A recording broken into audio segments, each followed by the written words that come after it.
হরে কৃষ্ণ, রাধে রাধে বন্ধুরা, সকলে কেমন আছো? তার সকাল থেকে আমার মায়ের শরীরটা একটু খারাপ, সেই জন্য সব কাজকর্ম আমাকেই করতে হচ্ছে।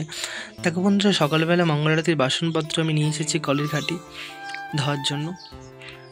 তো কলটা একটু নোংরা হয়েছিল, তাই আমি ভালো করে জল দিয়ে পরিষ্কার করে নিচ্ছি। দেখো বন্ধুরা, কোনো কাজই কিন্তু ছোট নয়।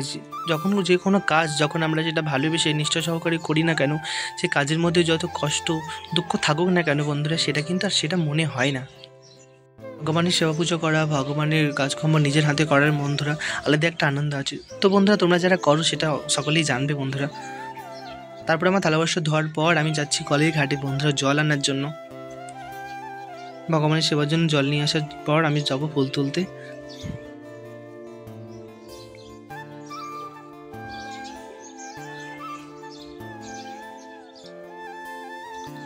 এখানে আমি সাদা টগর ফুল তুলে নিচ্ছি। বেশি কিছু ফুল আমি পাইনি বন্ধুরা, যতটুকু পেয়েছি সাদা টগর ফুল ওটাই আমি তুলে নিয়ে আসছি সেবার জন্য।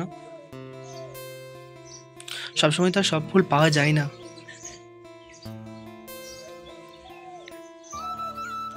তারপর বন্ধুরা আমাদের বাইরের তুলসী মন্দিরটা পরিষ্কার করে নিয়েছি, কারণ অনেকদিন বৃষ্টি হওয়ার কারণে দেখো বন্ধুরা কেমন হয়ে গেছে মন্দিরটা। যখনই আমরা মাটি দিয়ে লেপে দিই না কেন বন্ধুরা, তখনই বৃষ্টির কারণে ঠিক ধুয়ে যায়। ওই জন্য আর মাটি দেওয়া হয়নি, একটু জল দিয়ে পরিষ্কার করে নিচ্ছি। তারপর আজকে ভগবানকে দর্শন করো, গোপাল লালী সোনাকে আজকে খিচুড়ির ভোগ দর্শন করো, সকালের প্রসাদ। রাধে রাধে।